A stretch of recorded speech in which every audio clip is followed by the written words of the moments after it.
Shalom Israel, it's your brother Marcus G back with yet another Truth for Thought.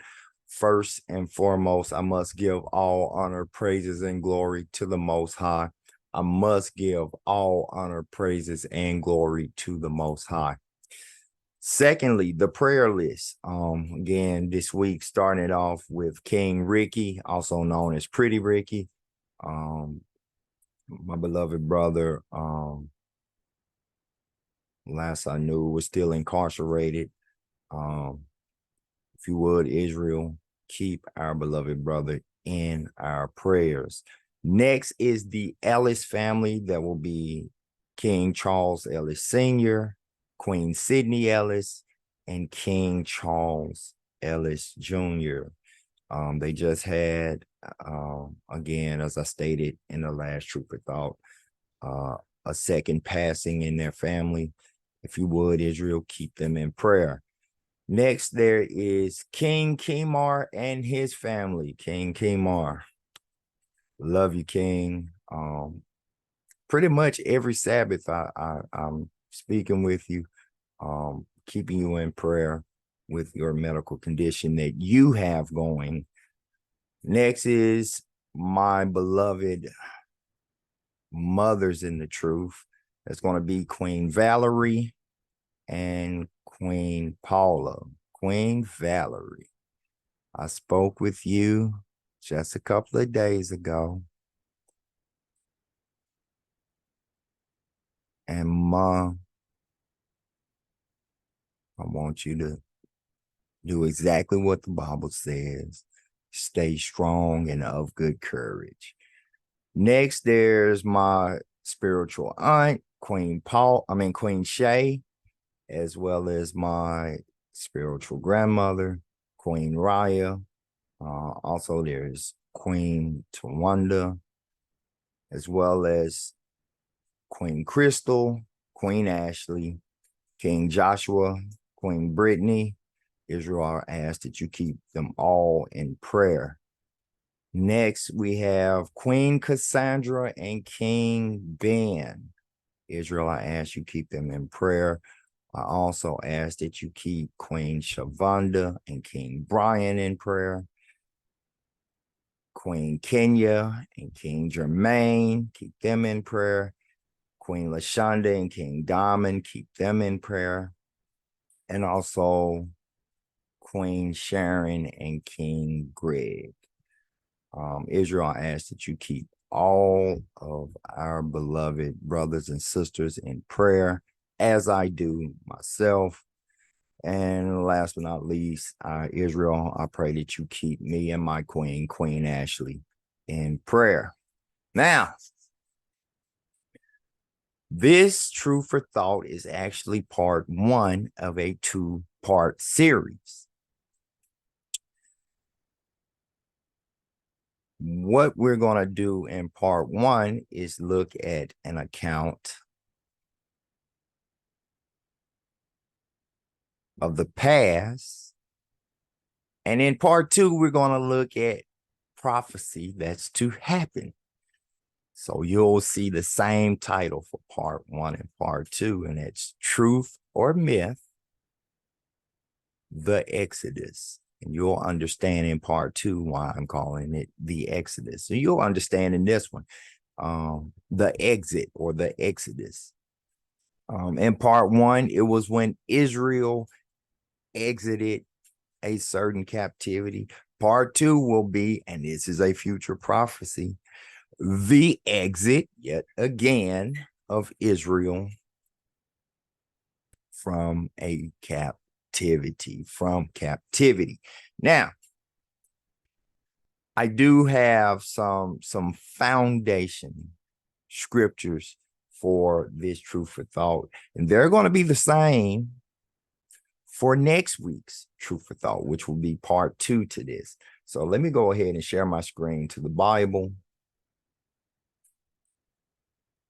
And we're going to start in Numbers 23 and 19. Numbers 23 and verse 19. And it reads, God is not a man that he should lie, Remember that, Israel.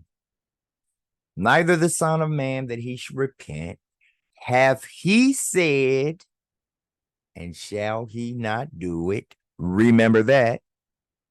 Or hath he spoken, and shall he not make it good? Remember all of that in regards to what we're going to cover today, an account that has already happened, as well as prophecy next week for next Truth for Thought with what is prophesied to happen. All right.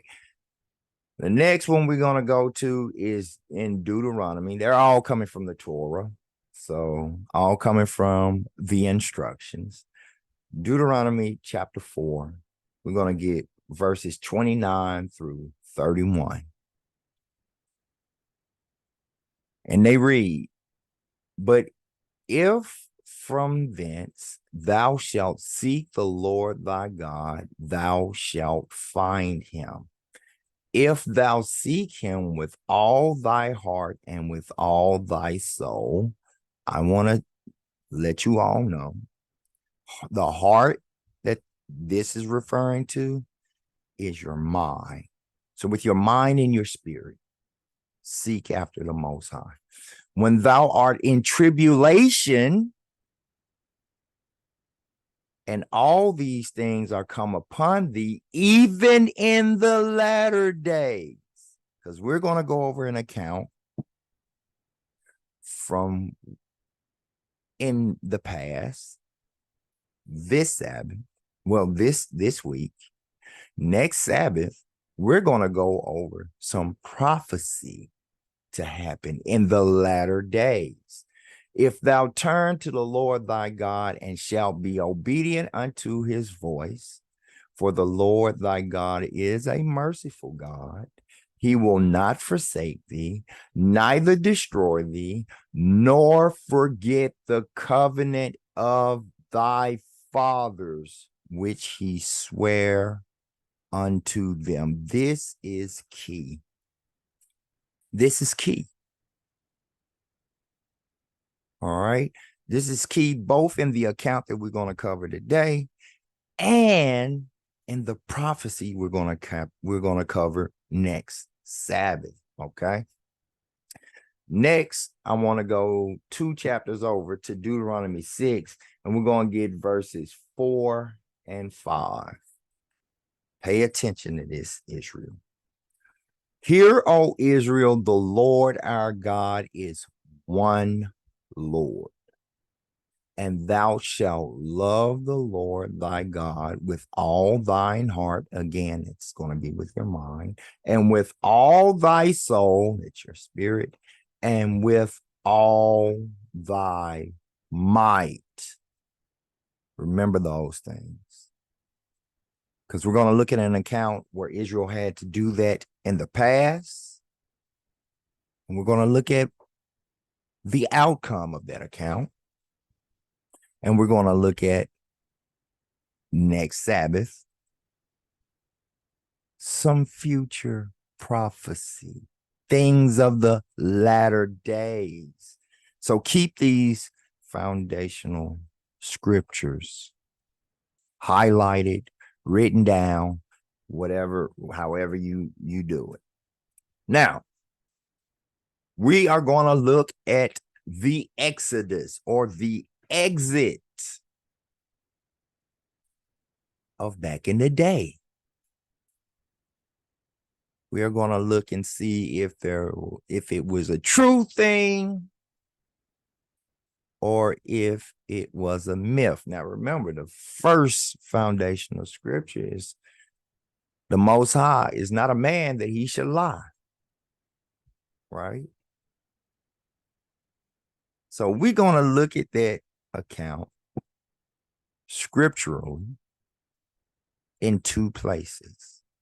First in Exodus, but second in Jasher. Okay.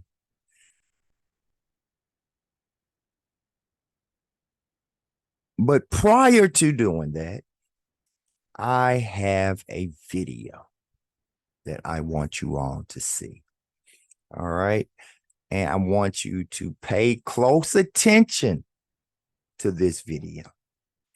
I will go ahead and give a disclaimer. There will be a lot of depiction that will be incorrect, as it will be Edomites that they're showing as the depictions. But I want you to listen to the message. Listen to what is being stated. All right. And after this video, we're going to come back. We're going to get straight into it with the Bible. So with that, Israel, without further ado, I'm going to stop sharing my screen and we'll have a little video time.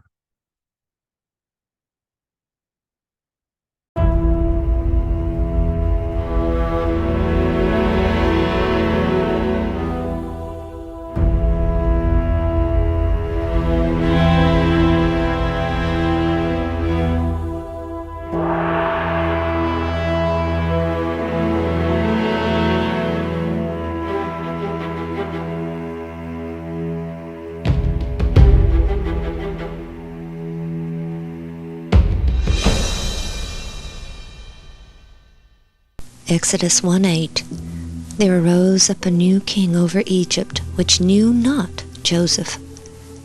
Israel had remained a separate race from the Egyptians, and had grown and prospered to such an extent that they were viewed as a potential enemy nation right in the midst of Egypt. But the Pharaoh didn't want to banish the Israelites because they were skilled craftsmen, adding great wealth to the nation. By oppressing them with the bondage of hard labor, he sought to subdue them and crush their spirit. When this failed, the king then sought to decrease their number by issuing a decree that every Hebrew male born alive was to be cast into the river and drowned. It was at this time that Moses was born, and hid by his mother in an ark of bulrushes, placed in the river, and rescued by the Pharaoh's own daughter. Raised as the Pharaoh's grandson, he was considered part of the royal family, but his loyalties remained with his own people. When Moses killed an Egyptian for smiting a fellow Hebrew, he incurred the wrath of his adopted grandfather, the Pharaoh, and he fled Egypt to Midian. There he married the daughter of Jethro, the priest of Midian, a worshiper of the true Creator. 40 years later, he was called of God at the burning bush to lead his now enslaved people out of Egypt. The rest of the story is well known, but the apparent lack of any evidence has led scholars to either doubt the truth of the entire story, to try to downplay the events and explain them in terms of natural science, or explain them as normal events which were blown out of proportion. Ron Wyatt believed they occurred exactly as the Bible stated. And the children of Israel journeyed from Ramses to Succoth. When the people were given the feast of unleavened bread, God told them, "For in this selfsame day have I brought your armies out of the land of Egypt." This scripture clearly told Ron that they left Egypt that very day, and that Succoth was outside of Egypt proper. Moses had asked to take the people 3 days' journey out of the land of Egypt to worship the true God. But by the command of God, Moses knew they would not return. He had been in Midian when he had seen the burning bush and had been called by the Lord to deliver his people out of bondage. And though he had been told he would lead them to the promised land, they were first to come to Mount Sinai, for God had told him, Exodus 3:12, "This shall be a token unto thee that I have sent thee. When thou hast brought forth the people out of Egypt, ye shall serve God upon this mountain." So, from Succoth they set out from Midian and Mount Sinai. Exodus 13:17, "And it came to pass, when Pharaoh had let the people go, that God led them not through the way of the land of the Philistines, although that was near. For God said, Lest peradventure the people repent when they see war, and they return to Egypt." The Philistines lived along the coasts. Throughout known history, the desolate peninsula located between the two fingers of the Red Sea has remained uninhabited except for small, isolated groups of Bedouin. And this desolate and forbidding region was quite reasonably called in the biblical account the wilderness of the Red Sea. When they arrived at Etham, in the edge of the wilderness, they had almost reached the northern tip of the arm of the Red Sea called the Gulf of Aqaba. But it was here that God had another plan for his people. And the Lord spake unto Moses, saying, Speak unto the children of Israel, that they turn and encamp before Pi-hahiroth, between Migdol and the sea, over against Baal-zephon. Before it shall ye encamp by the sea. For Pharaoh will say of the children of Israel, They are entangled in the land, the wilderness hath shut them in. Had they continued their present course, they would have soon reached safety. But instead they turned south and entered into a massive group of mountains that were without escape. The winding 18-mile-long canyon, today called Wadi Watir, twisted towards the seashore, at times less than 100 feet wide. Once they arrived at the sea, they encamped, but in great fear, for here they certainly felt trapped. It is also about 8 miles across from the beach at Nueva. The few bathymetric maps Ron was able to find showed that the depths from the Nueva beach to the opposite shore reached a maximum of about 900 feet, gently sloping, while on each side there were sheer drops to about 5,000 feet. There certainly appeared to be an underwater path which could have been traveled with the water removed. When Ron and the boys first came to Nueva, they went to the south end of the beach. He and the boys then donned their scuba gear and began to investigate what may lie beneath the waters of the crystal-clear Gulf. On the first dive, Ron found chariot wheels preserved by the coral which had attached to it. He found an axle with portions of each wheel still present. These chariot wheels were very difficult to see and recognize because they are covered in coral, and the portions that were not covered have disintegrated. In February of 1988, he found this gold 4-spoke chariot wheel in the same general area. There is no coral on the main part of the wheel because coral doesn't attach to gold, only around the hub area where some wood was exposed when it came off the chariot. Okay, we're out here at the beach that the Israelites came out on when they came out of the canyon system that they had been following by the leading of the cloud, and of course following Moses, who was following the cloud. And they came out on this beach and proceeded to the south, which is this direction.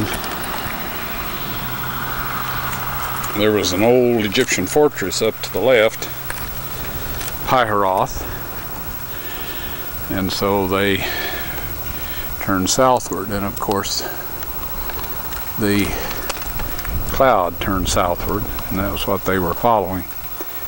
Now the canyon, or wadi, as they're referred to in this part of the world, extends back through the mountains here and is never less than about 75 feet in width. And of course it's almost a direct line from ancient Sukkoth, where they left, into this area. This is the mouth of the canyon. While today we see a fairly modern highway, here when they came out they saw nothing, of course. As the Egyptian host approached them, expecting to make them an easy prey, the cloudy column rose majestically into the heavens, passed over the Israelites, and descended between them and the armies of Egypt. A wall of darkness interposed between the pursued and their pursuers. The Egyptians could no longer discern the camp of the Hebrews, and they were forced to halt. But as the darkness of night deepened, the wall of cloud became a great light to the Hebrews, flooding the entire encampment with the radiance of day. Then hope returned to the hearts of Israel, and Moses lifted up his voice unto the Lord. And the Lord said unto Moses, Wherefore criest thou unto me? Speak unto the children of Israel, that they go forward. But lift thou up thy rod, and stretch out thine hand over the sea, and divide it, and the children of Israel shall go on dry land through the midst of the sea.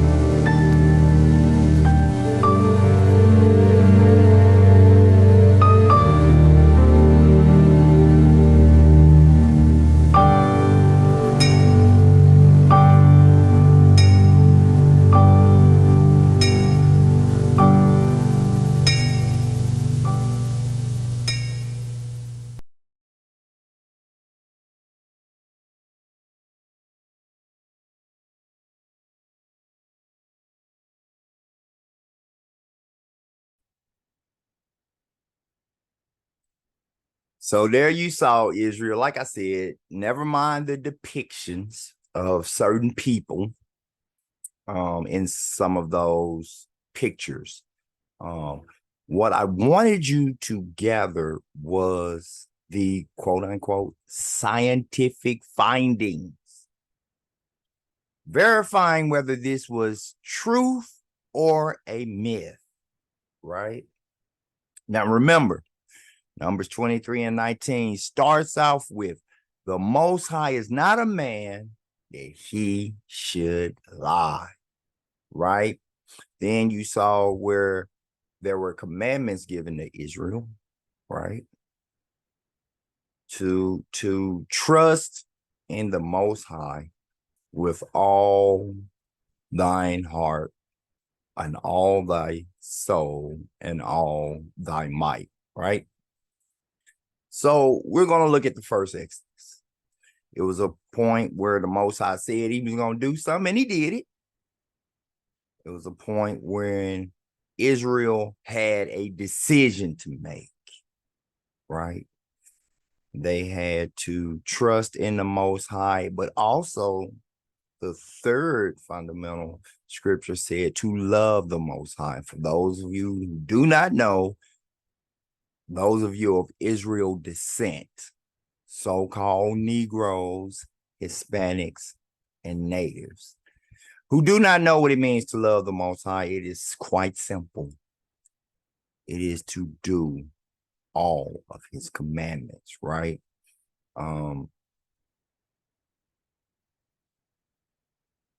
This is key because like there was an Exodus once before, from this world as we know it now, there will be yet another Exodus, and we're going to cover that next week. There will be another exit, all right? But these fundamental scriptures are there for a reason. Not only that, the background of this thumbnail for this week's Truth for Thought, and you can't really see it because of the exit sign, it is a mountain with a walkway and the sun in the upper right-hand corner. All right. Those are there for a reason. I'm telling you those are there for a reason. I'm telling you those are there because you're going to see some things in that which we're going to cover. Now, the thumbnail for next week's Truth for Thought is going to have a little bit of a different background. In fact, I'll tell you, it's going to be fire everywhere. All right. And that's going to be part 2, as we're going to be talking about an Exodus, a prophetic Exodus, all right? One to come. So let's get right into it. We're going to go straight to the Bible because I got a lot to cover. Although I have a lot to cover, it's not going to be much to break down because this is pretty self-explanatory. All right. I'm going to, per Isaiah 28 and 10, for precept must be upon precept, precept upon precept, line upon line, line upon line, here a little, there a little. I'm going to cover this account from 2 different spots. I'm going to cover the account from in Exodus, and I'm going to cover the account from in Jasher. But as you all saw in the video, It was very real. It was not a myth. It was very true. Again, the Most High is not a man that he shall lie, nor the Son of Man that he should repent. Had he not said it, and so it shall be. Had he not spoken it, and so it did not happen. That's just a summarization of Numbers 23 and 19. So let's go to Exodus, and we're going to start in chapter 12. Like I said, we're going to cover 2.5 chapters in Exodus and a chapter and a half in Jasher. All pretty self-explanatory. But what I want you to do is think about that video, because you're going to hear certain things. You're going to hear certain places that were mentioned in that video that's also mentioned here. You're going to hear of certain things that happened that were mentioned in that video that are also mentioned here in the Bible.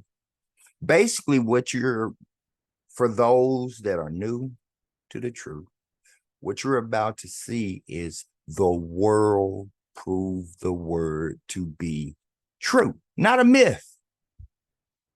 All right. So we're going to start in Exodus 12. We're going to go straight to verse 29. We're going to read it on down, and then we're going to get chapters 13 and 14. So we're going to start at Exodus 12. We're going to start at verse 29. And it reads, "And it came to pass that at midnight the Lord smote all the firstborn in the land of Egypt." Now, let me give you a little background. What happened was the Passover. The Passover happened. The Most High commanded Moses, "Tell all the children of Israel to eat lamb. It shouldn't see the next day. To put blood on the pillars and the top of the doorway," right? Because he's going to pass through or pass over, and he's going to take all the firstborn of everybody who does not do that, right? So the Most High didn't lie. He passed over. He passed through there, right? And when the Most High told Moses to tell the children of Israel this, they had to trust in the Most High with all their heart and all their soul and all their might. Because trust me, some Israelites didn't do it, and their firstborn were gone, right along with the Egyptians. So now let me read it. Exodus 12 and 29. "And it came to pass that at midnight the Lord smote all the firstborn in the land of Egypt," all the firstborn. To the Israelites that didn't do what they were commanded, even their firstborn, along with the Egyptians' firstborn. "From the firstborn of Pharaoh that sat on his throne unto the firstborn of the captive," of the Israelites that was in the dungeon, "and all the firstborn of cattle." So the firstborn of everything, right? "And Pharaoh rose up in the night, and all his servants, and all the Egyptians, and there was a great cry in the city." So they realizing their sons are dead.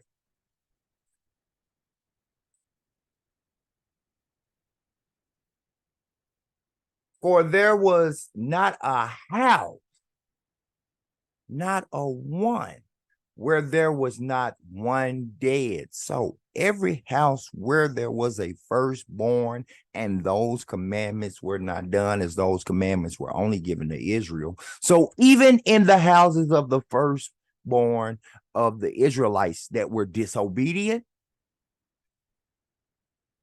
their firstborn was dead. Firstborn male son was dead. And he called for Moses and Aaron by night and said, rise up and get you forth from among my people, both ye and the children of Israel, and go serve the Lord as ye have said.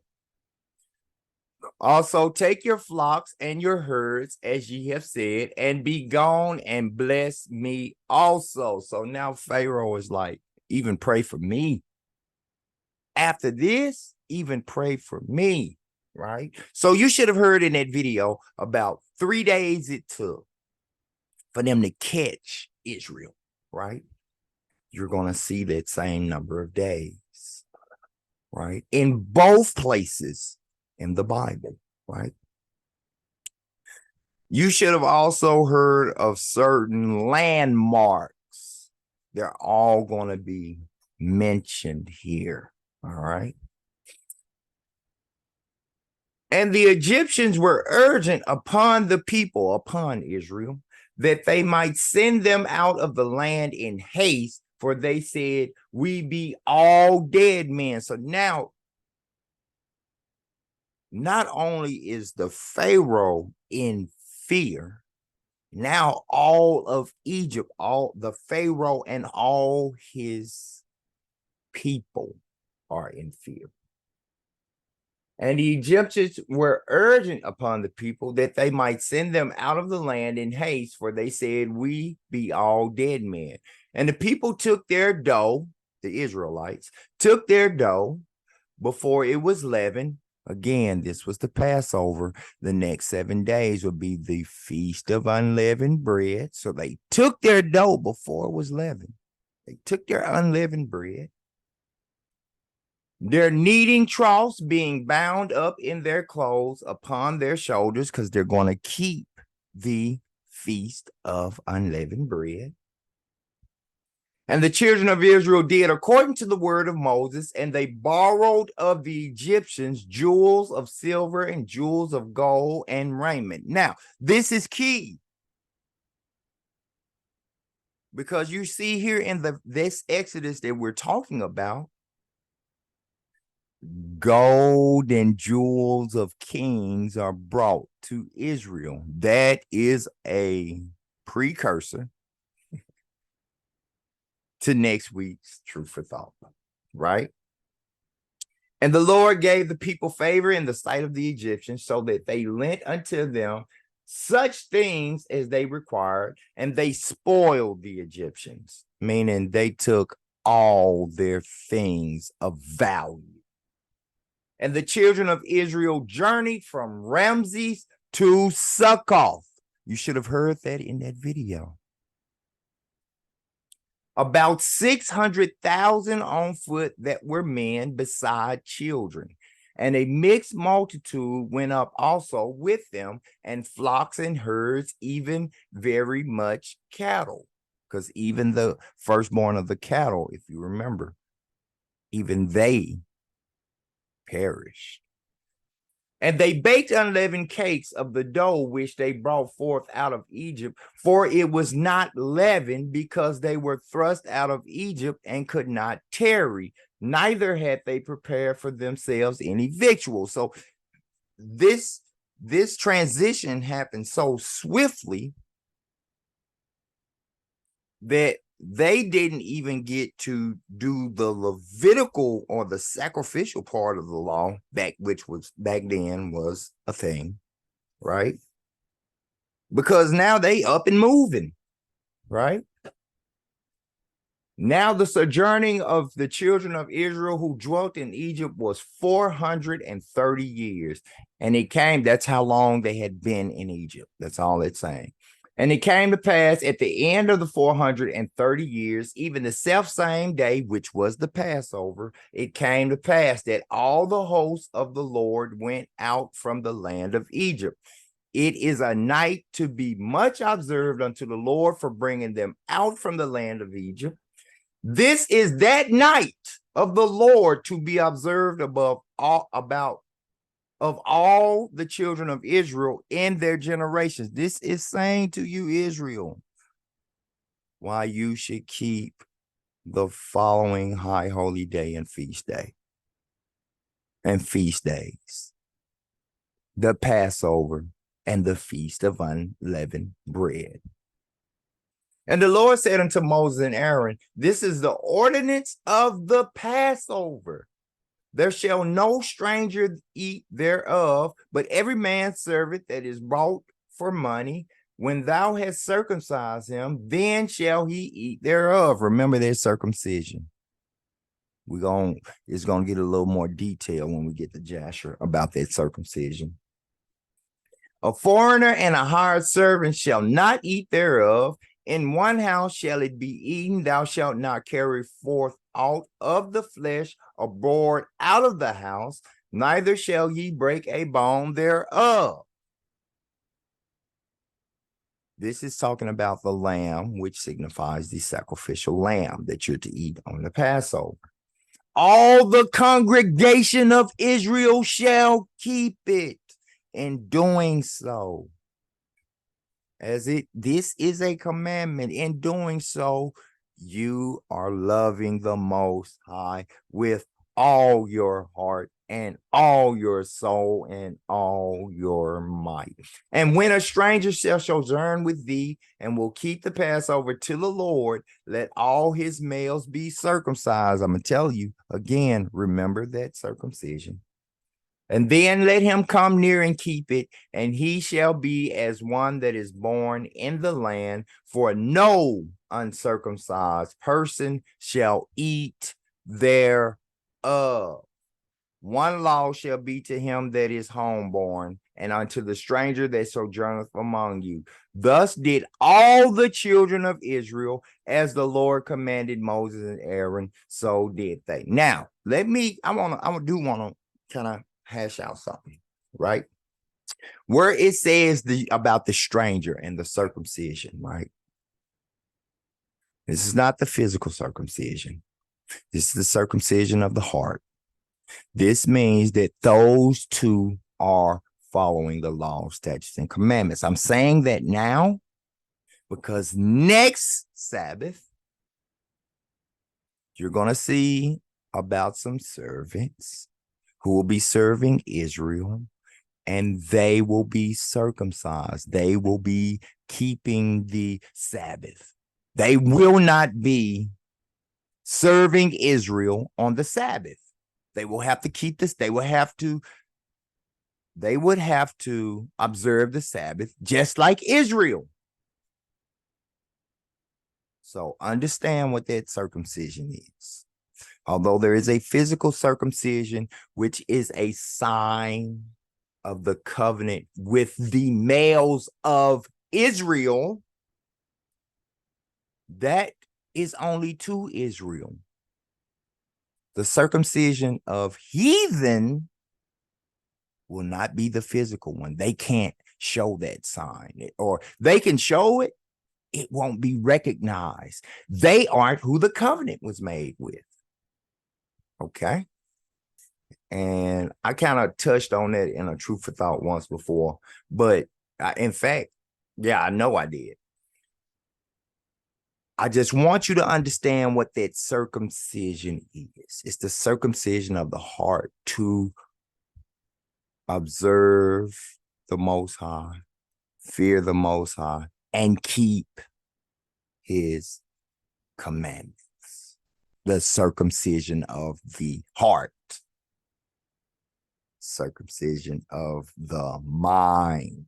All right. One law shall be to him that is homeborn, and unto the stranger that sojourneth among him. Thus did all the children of Israel, as the Lord commanded Moses and Aaron.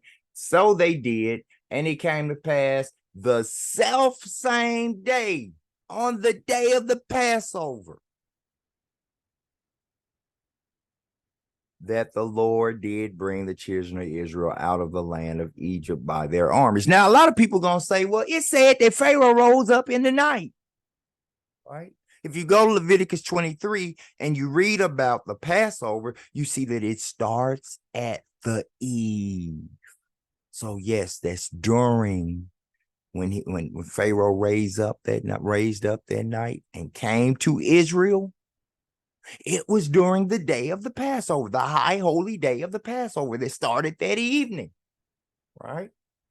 let's go to chapter 13.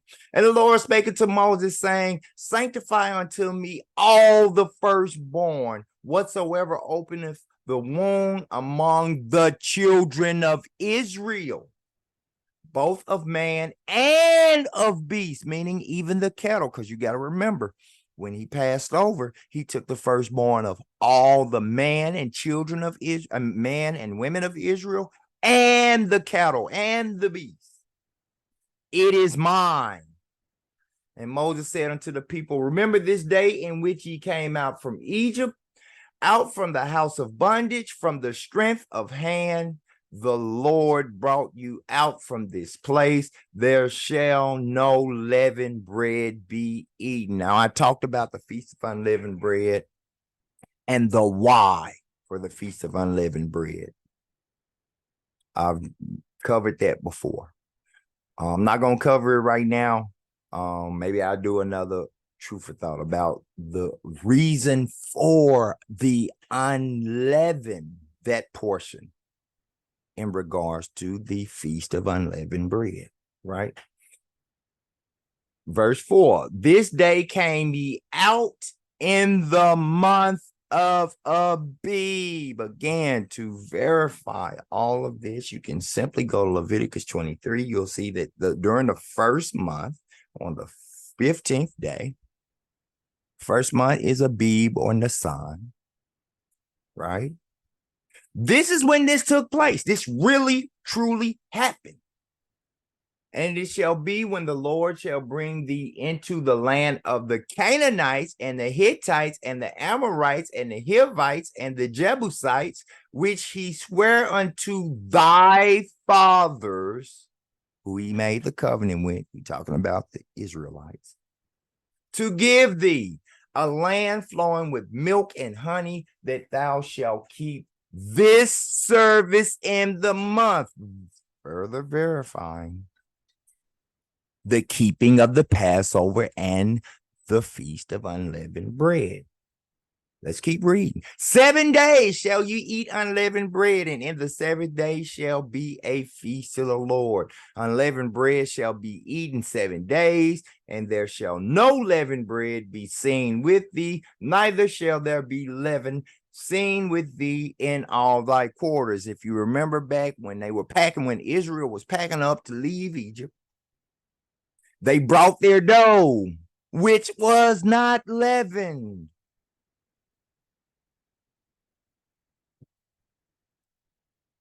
And thou shalt shew thy sons in that day, saying, this is done because of that which the Lord did unto me when I came forth out of Egypt. We are to teach our princes and princesses not only the high holy days, but the whys. This is why. And it shall be for a sign unto the people thine hand, and for a memorial between thine eyes, and the Lord's law may be in thy mouth. For with a strong hand hath the Lord brought thee out of Egypt. That circumcision of the heart, the law in thy mouth, convicted to the heart, to love the Most High, to do his commandments. Thou shalt therefore keep this ordinance in his session from year to year. It doesn't say how long, because that's for forever. And it shall be when the Lord shall bring thee into the land of the Canaanites, as he sware unto thee and to thy fathers, and shall give it to thee, that thou shalt set apart unto the Lord all that openeth the matrix, and every firstling that cometh of a breast which thou hast, the males shall be the Lord's, just as the Most High proclaimed the Lord earlier. He said, of the males, any that hit the womb, even of the beasts and the cattle, they are mine. And every firstling of an ass thou shalt redeem with a lamb. And if thou wilt not redeem it, then thou shalt break his neck, and all the firstborn of man among thy children shalt thou redeem. And it shall be when thy son asketh thee in time to come in the future, saying, what is this? That thou shalt say unto him, by strength of hand the Lord hath brought us out of Egypt from the house of bondage. Basically, the why that was mentioned earlier, that the Most High mentioned, that we should be mentioning to our princes and princesses. And it came to pass when Pharaoh would hardly let us go, that the Lord slew all the firstborn in the land of Egypt, both the firstborn of man and the firstborn of beast. Therefore I sacrifice to the Lord all that openeth the matrix, being males, but all the firstborn of my children I redeem. So this is going into the sacrificial part, right? For the time when the sacrificial law was still up until the passing of Yahushua, right? From the time of the Exodus to then, they wouldn't do anything to the firstborn Israel children, as they would be redeemed, as long as the firstborn of the cattle was sacrificed. All right, just so everybody will know. And it shall be for a token upon the hand and for frontlets between thine eyes, for by strength of the hand of the Lord brought us forth out of Egypt. And it came to pass when Pharaoh had let the people go, that God led them not through the way of the land of the Philistines. You should have saw that in that video. Although that was near, for God said, lest peradventure the people repent when they see war and they return to Egypt. So what the Most High, look, the Most High knows all. He knew there was war brewing up in the Philistines. And he knew that had the Israelites saw that war, they were going to get scared, turn around, and try to walk back to Egypt. So he didn't let them go along that path of the Philistines, as you saw in that video. Let's keep going. But God led the people about through the way of the wilderness. You should have saw what was referred to as the wilderness of Mount Sinai. That's the way he led them, right?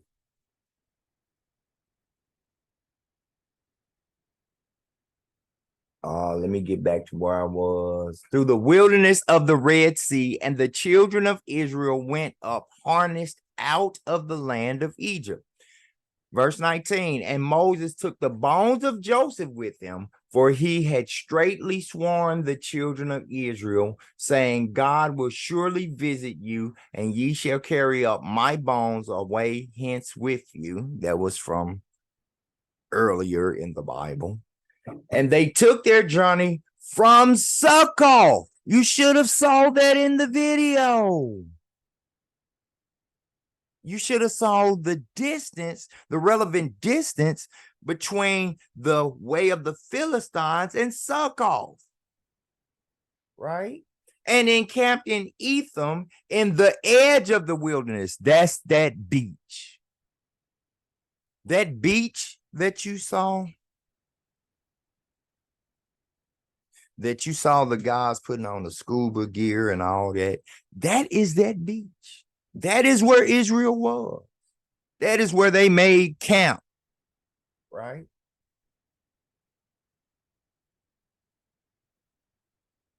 And the Lord went before them by day in a pillar of cloud, also mentioned in that video, to lead the way, and by night in a pillar of fire as light, just like the video said, to give them light, to go by day and night. So during the daytime, It was a pillar of smoke. They knew just walk to the smoke. At nighttime, that smoke became light or fire. They just walked towards the fire, right?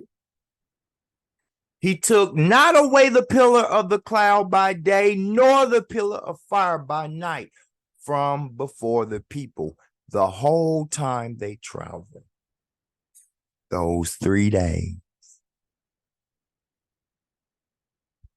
the Most High was right there with them. I've told people over and over and time again. Again, we're talking about a count from that has passed, but I've told people all the time, as lonely as this walk in righteousness may seem, there's always two entities with you. That's the Most High and Yahweh Shai. You are never alone. The people of Israel were never alone. He never took that away. He never took that away. Let's go to chapter 14. Knock this out real quick, then we're going to jump to Jasher. And the Lord spake unto Moses, saying, however, I do want to make sure you understand that it's understood that you all are hearing some of these key places that were mentioned, some of these landmarks that were mentioned. You're seeing some of the whys for those landmarks here in the Bible. You're seeing that this was not a myth. You're seeing the world prove the word to be, oh, so true. Verse 2, speak unto the children of Israel that they turn and encamp. This is that beach. Before Piharoth, between Migdol and the sea, over against Baalzephon, before it shall ye encamp by the sea. Here's that beach. For Pharaoh will say of the children of Israel, they are entangled in the land, the wilderness hath shut them in. So the Most High is letting Moses know. See, Pharaoh he gonna harden his heart again. He done it 10 times now. He ain't finna change. And he gonna come after you. And his whole premise is, oh, they caught in the wilderness. They caught in the wilderness between the sea, right? Let's keep reading. And I will harden Pharaoh's heart that he shall follow after them. And I will be honored upon Pharaoh and upon all his hosts, that the Egyptians may know that I am the Lord. And they did so. Most High said, I'm going to make them do it. And I'm going to let them know I made them do it. They going to know I made them do it when it's all said and done. And it was told the king of Egypt that the people fled, and the heart of Pharaoh and of his servants was turned against the people of Israel. And they said, why have we done this, that we have let Israel go from serving us? And he made ready his chariot and took his people with him. See, already in his mind, the Most High got him right now, doing exactly what he said he was going to do.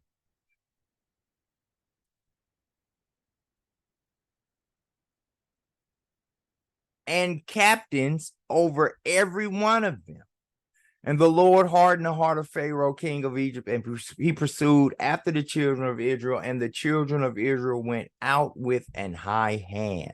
But the Egyptians pursued after them all the houses and chariots of Pharaoh and his horsemen and his army, and overtook them encamping by the sea beside Piharoth before Baalzephon. So he think he got them trapped, right?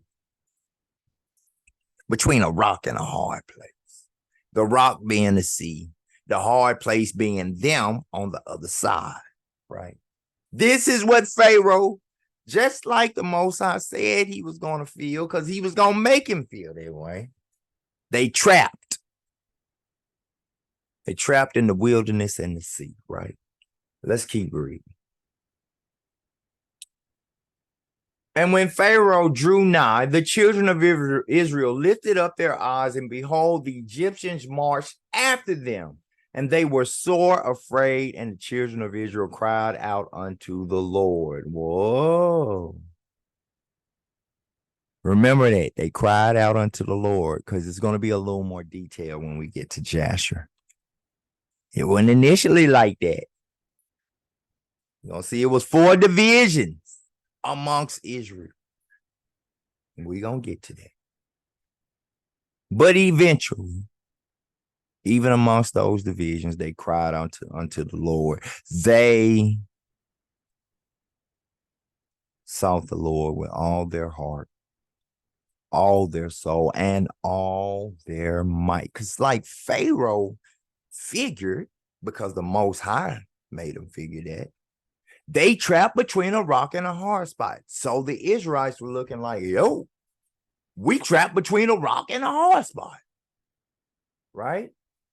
And they said unto Moses, because there were no graves in Egypt, hast thou taken us away to die in the wilderness? Now look at Israel.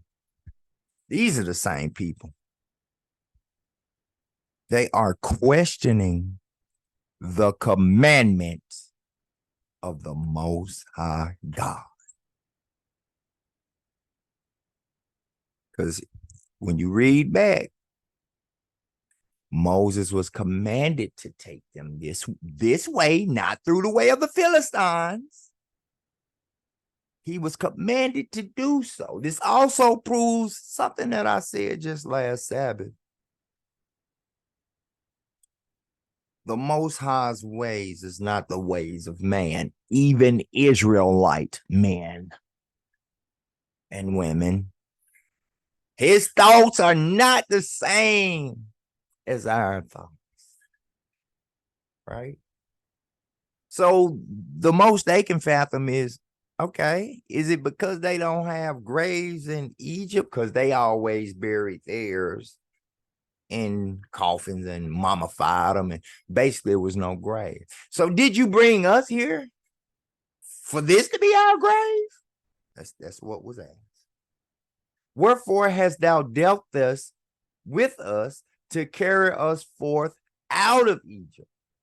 Is not this the word that we did tell thee in Egypt, saying, let us alone? So here go that doubt. Ye of little faith.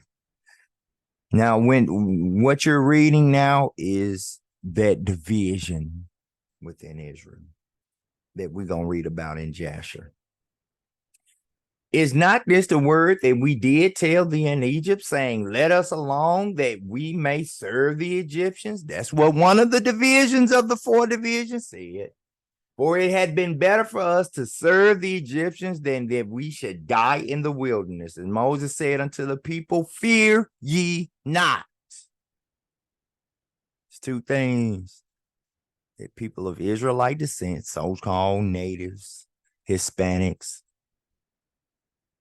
and so-called Negroes should never do. Let's be ashamed or afraid. You should only fear the Most High, the Most High only. That's it. Not of no man, like these Israelites were fearing Egyptian men, right?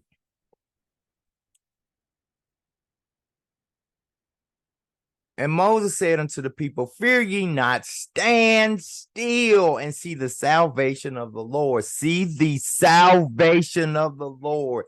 See the salvation. That word is key for next week's Truth for Thought. Salvation of the Most High. That is key. So there are a lot of things about that old Exodus that's going to kind of be reciprocated, as the Most High is the same. He never changes. Things like the kings bringing their wealth, as the Israelites got all the wealth out of the Egyptians before they left. Words like salvation, because we're going to read about a prophetic things to happen. Another Exodus, right?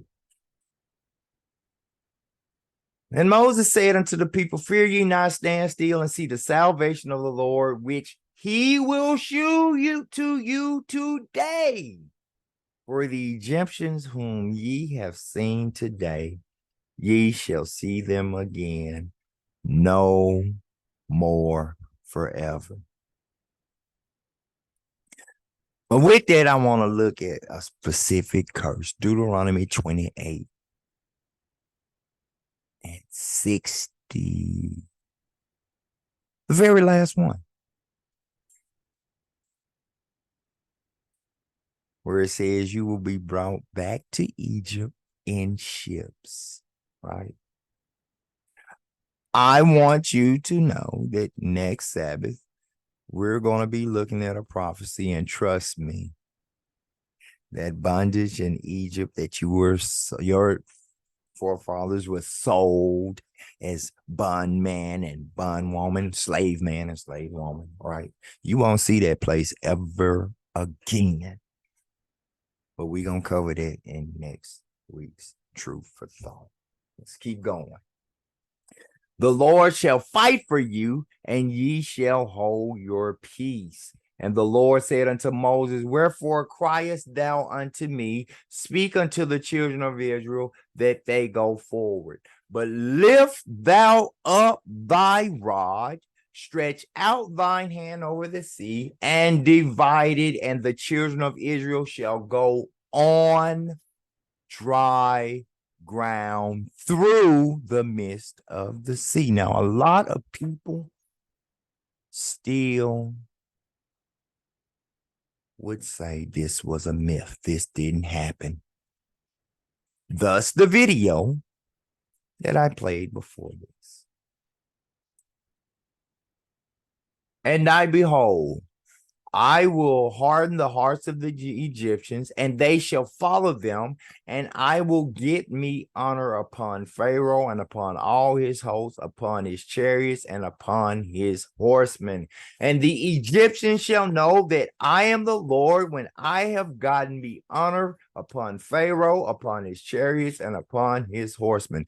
The Most High is saying, I'm finna show even Pharaoh. And he gonna say,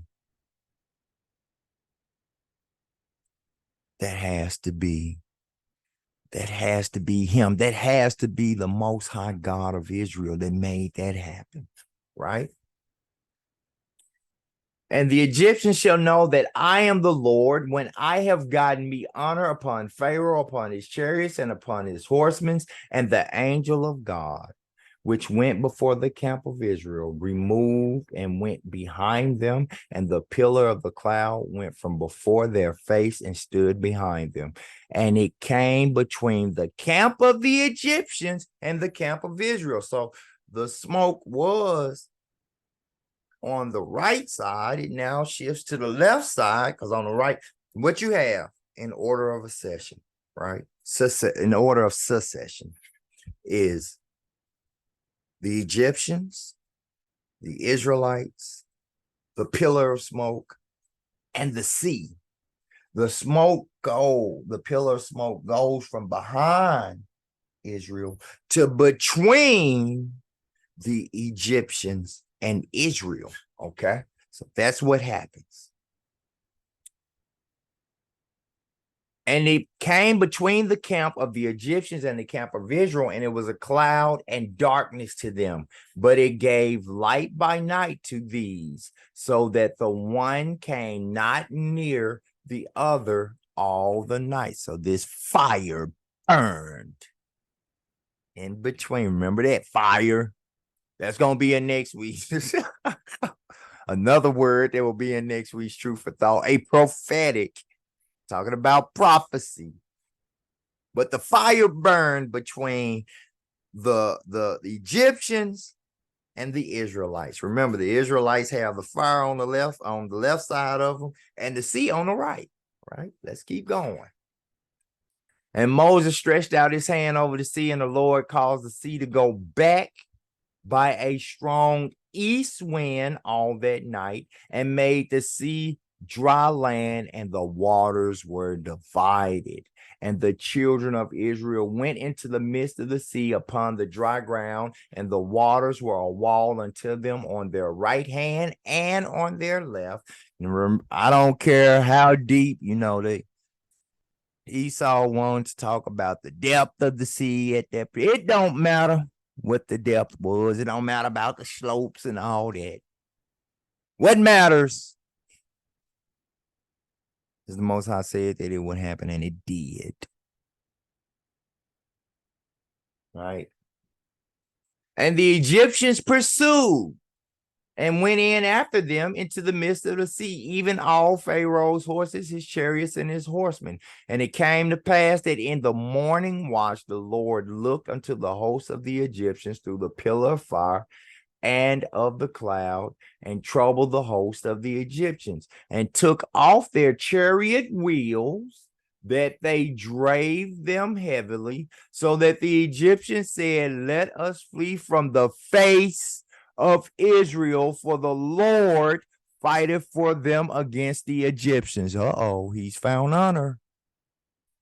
Just like he said, he will make it so. But did you notice it said about the wheels of the chariots? What did they find when they put on their scuba diving suits and they went down into the sea? What did they find? They literally found wheels off the chariots. Right? Let me keep going. And the Lord said unto Moses, stretch out thine hand over the sea, that the waters may come again upon the Egyptians, and upon their chariots, and upon their horsemen. And Moses stretched forth his hand over the sea, and the sea returned to its strength. When the morning appeared, and the Egyptians fled against it, and the Lord overthrew the Egyptians in the midst of the sea. That's why those chariot wheels are in the midst of the sea. Right? Let me keep going. And the waters returned and covered the chariots and the horsemen and all the hosts of Pharaoh that came into the sea after them. There remained not so much as none of them. They were gone. They were all gone. All the ones that called themselves pursuing. Right? You had some that fled, said, oh, wait a minute. This gotta be that entity they talking about, the Most High God of Israel. He fight for them. Right? So some of them fled back to Pharaoh. Notice Pharaoh didn't cross. Pharaoh was still there on the side, right? But he found that under the Egyptians knew we not fighting against these Israelites. We fighting against the Most High. And they started fleeing. The ones who had half a damn brain cell. The others who had not even half a brain cell, they kept pursuing anyway. Let's keep going. But the children of Israel walked upon dry land in the midst of the sea, and the waters were a wall unto them on the right hand and on their left. Thus the Lord saved. There's another word. You saw salvation. Now you're seeing saved. Remember that. Those are key words going into next week's Truth for Thought. Thus the Lord saved Israel that day out of the hand of the Egyptians, and Israel saw the Egyptians dead upon the seashore. And Israel saw the great work which the Lord did upon the Egyptians, and the people feared the Lord and believed the Lord and his servant Moses. All praises. So we're going to go from there to Jasher, right? We're going to go to Jasher. And we're going to get chapter 80. And we're going to get verses 55 through 63. And we're getting all of chapter 81. So You saw there in Exodus about that same account that has apparently been proven true by the world to truly have happened, because the Most High said it was going to happen, and it did. Like I said, and we're going to talk about prophecy to come, or the latter days for you, Israel, right now, today, because you're in those latter days. All right. That's going to be next week. So let's get this. We're going to pick this up at verse 55 and read down to 63. Jasher chapter 80, verse 55. Now remember, we started where Pharaoh rose up the night of the Passover after all the firstborn was dead. We're going to start about there here in Jasher as well. And Pharaoh, king of Egypt, approached Moses and Aaron and some of the children of Israel who were with them in that place. And he prayed to them, saying, rise up and take your brethren, all the children of Israel who are in the land, with their sheep and oxen and all belonging to them. They shall leave nothing remaining. Only pray for me to the Lord your God. The same thing that was said back in Exodus. He said the same thing back in Exodus. And Moses said to Pharaoh, behold, thou art thy mother's firstborn, yet fear not, for thou wilt not die. For the Lord has commanded that thou shalt live, in order to show thee his great might and strong stretched out arm. So, believe it or not, well, whether you know it or not, obviously Pharaoh didn't know it. He was being told some prophecy right then. You must live because you got to see some things. That's what he's saying. You're going to notice this here in Jasher is going to be a little more descriptive, but you're going to see some of the same places that you saw in that video and in Exodus. You're going to see the same things. Like I said, this is a precept. This is that same account. All right. And Pharaoh ordered the children of Israel to be sent away, and all the Egyptians strengthened themselves to send them, for they said, we are all perishing. Again, the firstborn had just finished. Hey, the Passover just happened. This is the night of the Passover. And all the Egyptians sent the Israelites forth with great riches. Remember, that was said in Exodus. Sheep and oxen and precious things, according to the oath of the Lord between him and our father Abraham. That is key. That is key, especially heading into next week's Truth for Thought. And the children of Israel delayed going forth at night. And when the Egyptians came to them to bring them out, they said to them, are we thieves that we should go forth at night? Again, this is the evening time. The Passover has happened. And the Passover begins in the eve. So they like, y'all putting us out at night? Are we thieves to y'all? Right? And the children of Israel asked of the Egyptians vessels of silver and vessels of gold and garments, and the children of Israel stripped the Egyptians. That's where we read it back in Exodus. It said they spoiled the Egyptians. Here you see what spoil means. It means they took everything of value. And like I said, the Most High is the same all the time. The Exodus we're going to talk about next Sabbath, the same thing is going to happen from all the kings of the earth. Again, these are just some precursors going into next week's Truth for Thought. It's just part one of the Exodus. And next week will be part two. And Moses hastened and rose up and went to the river of Egypt and brought up from thence the coffin of Joseph and took it with him. Remember? Back in Exodus, It said Joseph's bones will be with us, right?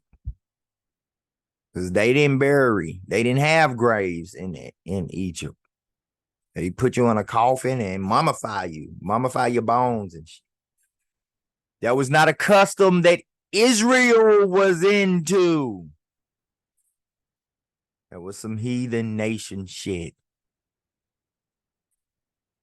The children of Israel also brought up each man his father's coffin with him, because that was not a custom, a tradition of Israel. And each man the coffin of his tribe. Chapter 81. We reading this whole chapter, and that's going to be it. We're going to give a basic summarization, and we're going to head into next week's Truth for Thought, where is a lot of things going to really make sense. And the children of Israel sojourned from Ramses to Succoth. There's that place again, those two places. About 600,000 men on foot, the exact same number of people. Besides the little ones and their wives, the exact same number of people, right? Also, a mixed multitude went up with them, and flocks and herds, even much cattle. The same thing we read in Exodus. And the sojourning of the children of Israel who dwelt in the land of Egypt in hard labor was 210 years. And at the end of 210 years, the Lord brought forth the children of Israel from Egypt with a strong hand. And the children of Israel traveled from Egypt and from Goshen and from Ramses and encamped in Succoth on the 15th day of the first month. Feast of Unleavened Bread. The Passover. Passover going into the Feast of Unleavened Bread. And the Egyptians buried all their firstborn, whom the Lord had smitten, and all the Egyptians buried their slain for 3 days. Here go that 3 days time. Because the night of the Passover happened. Then for 3 days, they was burying they had cattle dead. They had a whole bunch of firstborn male children dead. It took them 3 days burying them. And the children of Israel traveled from Succoth and encamped in Etham at the end of the wilderness. And on the 3rd day, after the Egyptians had buried their firstborn, many men rose up from Egypt and went after Israel to make them return to Egypt, for they repented that they had sent the Israelites away from their servitude. Now they mad that they done sent Israel away, right? And one man said to his neighbor, surely Moses and Aaron spoke to Pharaoh, saying, we will go a 3 days journey in the wilderness and sacrifice to the Lord our God. Now, therefore, let us rise up early in the morning and cause them to return. And it shall be that if they return with us to Egypt to their masters, then shall we know that there is faith in them. But if they will not return, then we will fight with them and make them come back with great power and a strong hand. So Egypt, the Egyptians saying, we got a strong hand. We'll make them. If they don't come back by choice, we're going to make them come back by force, right? And all the nobles of Pharaoh rose up in the morning, and with them about 700,000 men. Remember, it's only 600,000 men, and the princes and the queens and the princes and princesses of Israel. And all the nobles of Pharaoh rose up in the morning, and with them about 700,000 men. And they went forth from Egypt on that day and came to the place where the children of Israel were. And all the Egyptians saw, and behold, Moses and Aaron and all the children of Israel were sitting before Pharaoh, eating and drinking and celebrating the feast of the Lord. So they are keeping the feast of unleavened bread. Right there on that beach that you saw in that video. Right next to the sea. Because remember, it was on the eve of the Passover that they had to get up and go. Well, this was the next morning, right? So they going into the Feast of Unleavened Bread. Actually, this was 3 mornings after. It's 3 days after. They in the Feast of Unleavened Bread, right? Let's keep reading. And all the Egyptians said to the children of Israel, surely you said we will go on a journey for 3 days in the wilderness and sacrifice to our God and return. Now, therefore, this day makes 5 days since you went. Why do you not return to your masters? And Moses and Aaron answered them, saying, because the Lord our God had testified in us, saying, you shall no more return to Egypt, but we will betake ourselves to a land flowing with milk and honey, as the Lord our God has sworn to our ancestors to give us. This is the same thing we read in Exodus. And when the nobles of Egypt saw that the children of Israel did not hearken unto them to return to Egypt, they girded themselves to fight with Israel. And the Lord strengthened the hearts of the children of Israel over the Egyptians, that they gave them a severe beating. And the battle was sore upon the Egyptians, and all the Egyptians fled from before the children of Israel, for many of them perished by the hand of Israel. Them Israelites was killing them. And the nobles of Pharaoh went to Egypt and told Pharaoh, saying, the children of Israel have fled and will no more return to Egypt. And in this manner did Moses and Aaron speak to us. And Pharaoh heard this thing, and his heart and the hearts of all his subjects were turned against Israel. Here we go. Just like the Most High said, he was going to make this happen. And they repented that they had sent Israel, and all the Egyptians advised Pharaoh to pursue the children of Israel to make them come back to their burdens. And they said each man to his brother, which is this which we have done, that we have sent Israel from our servitude. And the Lord strengthened the heart of all the Egyptians to pursue the Israelites. For the Lord desired to overthrow the Egyptians in the Red Sea. It was his will that it be done this way. The question was it truth or a myth? Did it really happen? As we saw in the video, and what we've read so far in Exodus, let's see if Jasher holds just as true. And I promise you it does, as Exodus.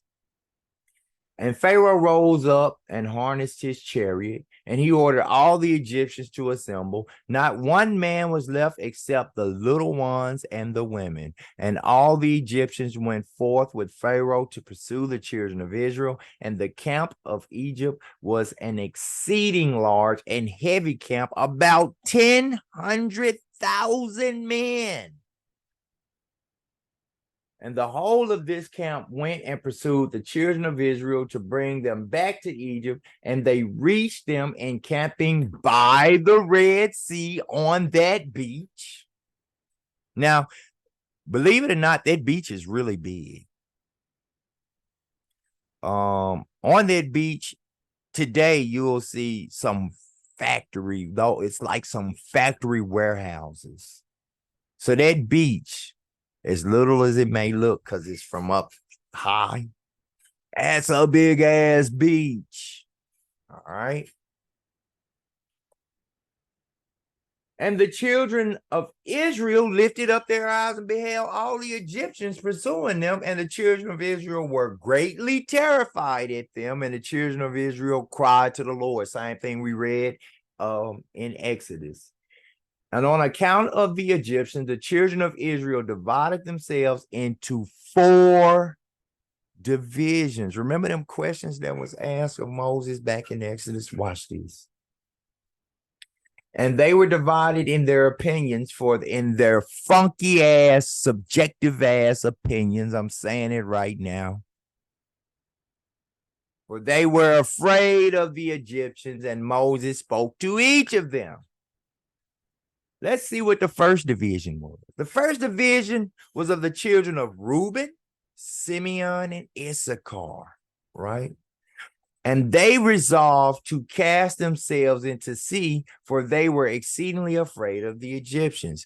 They were the ones that said, okay, this gonna be our deathbed. This where we gonna get buried. We gonna just jump in the sea. We might well just jump in the sea. Jump in the sea and die. This, you brought us to our death in the wilderness? Let's go to the next one. And Moses said to them, fear not, stand still and see the salvation of the Lord, which he will effect this day for you. For that division, that's what he said. Let's look at the second division. The second division was of the children of Zebulun, Benjamin, and Naphtali. And they resolved to go back to Egypt to be with the Egyptians. Remember, that was a question. Didn't we tell you it's better for us just to stay in servitude to the Egyptians? Say that right there in Exodus. Here's that division. And Moses said to them, fear not. For as you have seen the Egyptians this day, so shall you see them no more forever. We saw that back in Exodus. But that's what Moses told that particular division of Israel, those 3 tribes of Israel. And the third division was of the children of Judah and Joseph. And they resolved to go to meet the Egyptians to fight with them. And Moses, because some of them did want to just, you know what, we just gonna go on and scrap it out. Fuck it. We're at a rock and a hard spot. It's like a pit bull backed into a corner. We might well go on and bite, right? Notice, this was Judah and some of the children of Joseph. And they resolved to go meet the Egyptians to fight with them. And Moses said to them, stand in your places, for the Lord will fight for you.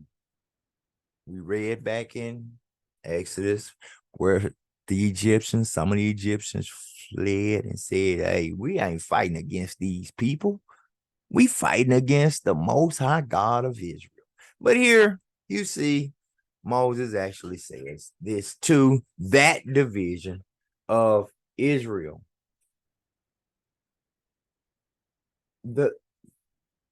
And Moses said to them, stand in your places, for the Lord will fight for you, and you shall remain silent. And the fourth division was of the children of Levi, Gad, and Asher. And they resolved to go into the midst of the Egyptians to confound them. And Moses said to them, remain in your stations and fear not. Only call unto the Lord that he may save you out of their hands. So they wanted to go and basically tell him, man, y'all can't do nothing. Hey, the Most High got this. Basically, what people that teach the truth. Because when the truth is being taught, a lot of people become confounded. It's like there's no rebuttaling the truth, right? So they wanted to get them to try to rebuttal, but they can't rebuttal, basically. After this, Moses rose up from amidst the people, and he prayed to the Lord and said, O Lord God of the whole earth, save now thy people whom thou didst bring forth from Egypt, and let not the Egyptians boast that power and might are theirs. Remember, back in Exodus, they was talking about coming with a strong hand, like their hand was stronger than the Most High gods of Israel, right? So the Lord said to Moses, why dost thou cry unto me? Speak to the children of Israel that they shall proceed, and do thou stretch out thy rod upon the sea and divide it, and the children of Israel shall pass through it. And Moses did so, and he lifted up his rod upon the sea and divided, and the waters of the sea were divided into 12 parts, and the children of Israel passed through on foot with shoes as a man would pass through a prepared road on dry land. And the Lord manifested to the children of Israel his wonders in Egypt and in the sea by the hand of Moses and Aaron. And when the children of Israel had entered the sea, the Egyptians came after them, and the waters of the sea resumed upon them, and they all sank in the water, and not one man was left excepting Pharaoh, who gave thanks to the Lord and believed in him. Therefore, the Lord did not cause him to perish at that time with the Egyptians. He sought honor from Pharaoh, just like we saw back in Exodus.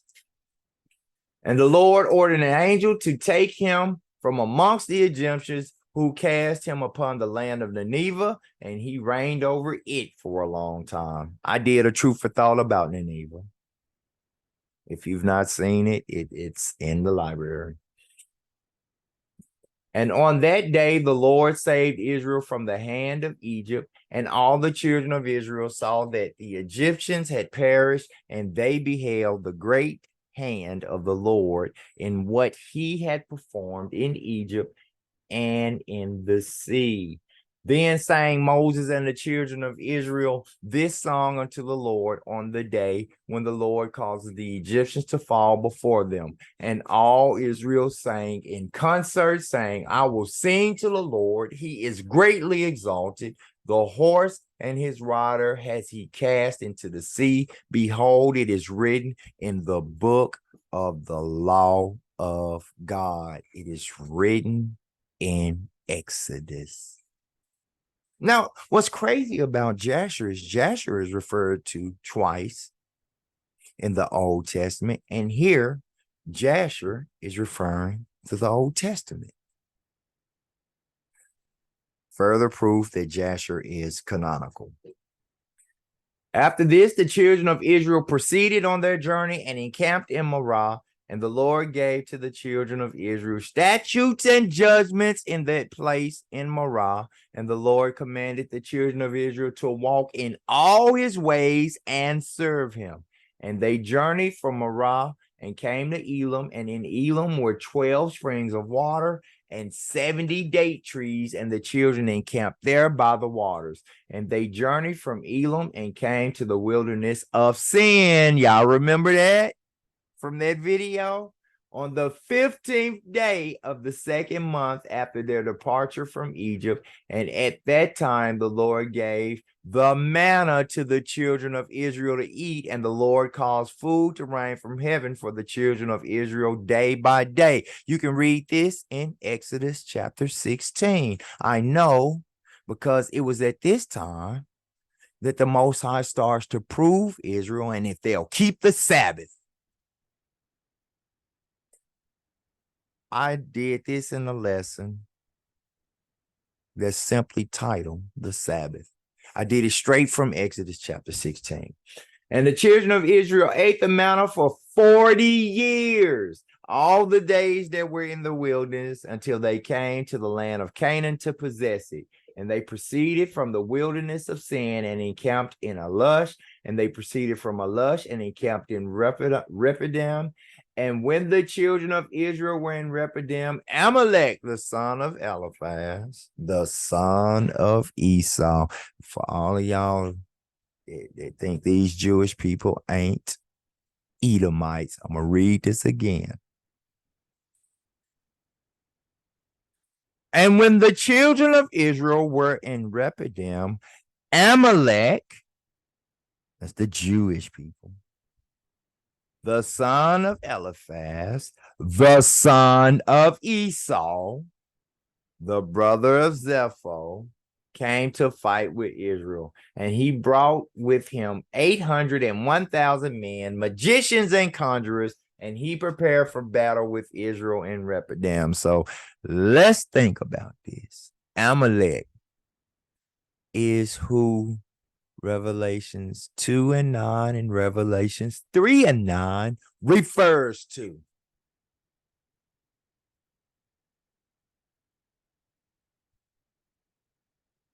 Boy, next week's Truth for Thought, I'm going to have to come from Psalms 83.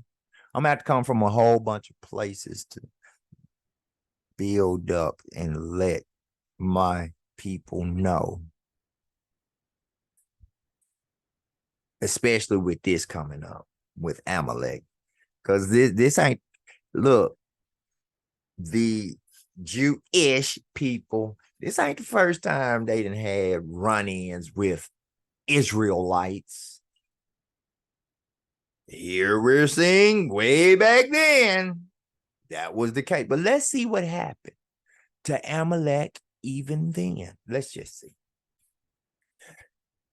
And they carried on a great and severe battle against Israel, and the Lord delivered Amalek and his people into the hands of Moses and the children of Israel, and into the hand of Joshua, the son of Nun. I did a Truth for Thought on him when I was talking about men of renown.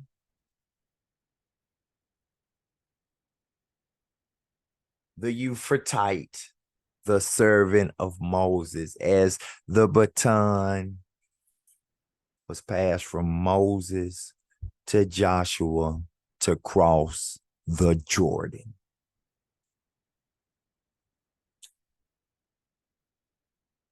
And the children of Israel smote Amalek and his people at the edge of the sword, but the battle was very sore upon the children of Israel. So we had casualties too, but they were delivered to us. And the Lord said to Moses, write this thing as a memorial for thee in a book, and place it in the hand of Joshua, the son of Nun, thy servant, and thou shalt command the children of Israel, saying, when thou shalt come to the land of Canaan, thou shalt utterly efface the remembrance of Amalek from under heaven. Now, if the Most High love everybody, because this just leads to so many questions. Why would the Most High command Joshua, who was a man of war? I mentioned that in Men of Great Renown. If you've not seen that Truth for Thought, it's in my library. Why would he command them to utterly destroy, bring them, utterly efface the remembrance, bring them from remembrance, right? And Moses did so, and he took the book and wrote upon it these words, saying, remember what Amalek has done to thee in the road when thou wentest forth from Egypt. You can read about this. Yes, you can. In the Bible. Who met thee in the road and smote thy rear, even those that were feeble behind thee when thou wast faint and weary, because we were traveling from Egypt. The motherfuckers try to sneak attack us from the back. We tired, we weary, and they still got delivered to us. Most High don't love everybody. That's not the case. Let me keep going. Especially those who say they are Jews, not even especially, but it is very inclusive of those who say they are Jews but are not, those who say they are Jews but do lie, and are the synagogue of Satan, the synagogue of the deceiver. How deceptive is it to try to attack me when I'm weary from my backside?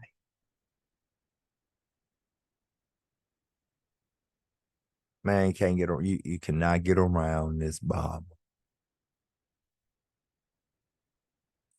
Therefore it shall be written when the Lord thy God, went too far.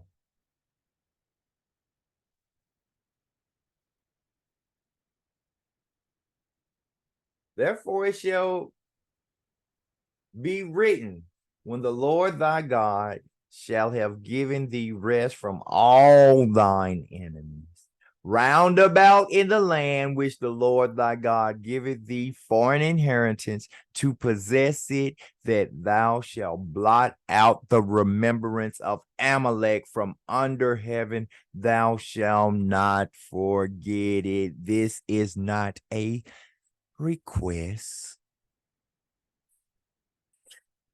This is a demand. It's the reason why Yahweh Shah said, when this happens, and we're going to address this in next week's Truth for Thought, they will know that I have loved thee. It means Amalek will know that the Yahweh Shai loved Israel, not them, not Amalek. And the king who shall have pity on Amalek, or upon his memory, or upon his seed, behold, I will require it of him, and I will cut him off from amongst his people. So, and Moses wrote all these things in a book, and he enjoined the children of Israel respecting all these matters. You can read all of it in Exodus. That's that book. So, one, did the Exodus truly, really, truly happen? Yes, it did. A lot of people say, well, there's no scientific proof. Well, you saw scientific proof. Well, initially, that was their argument. There's no scientific proof. Now you saw scientific proof, right? Now, understand, the Most High said that would happen, just like he said that there will be another type of Exodus. There's going to be a lot of fire in that Exodus, right? So I brought this out as a precursor going into that Exodus, as that's the Exodus that we are upon. So, Israel, with that, I ask that you keep everybody that I said on the prayer list. Keep them in your prayer. Again, it's just the part one, head into part two, and we're going to see if it's going to be true. Because like I said, like the Bible said, per Numbers 23 and 19, it looks like it's going to happen, Captain. When he said it once before, the world just proved to you in a video, it was so. Through scientific proof. So, with that, Israel, let me stop sharing my screen. I look forward to seeing you all, be it the Most High will, next week for that Truth for Thought. There are some things that I want you to remember about this. Things like about the wealth of the Egyptians, because the wealth of the kings is prophesied to happen. Come straight to the Israelites.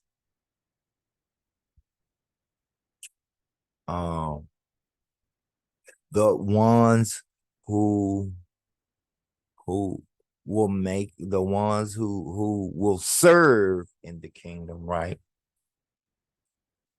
They will have a circumcised heart. They will be observant.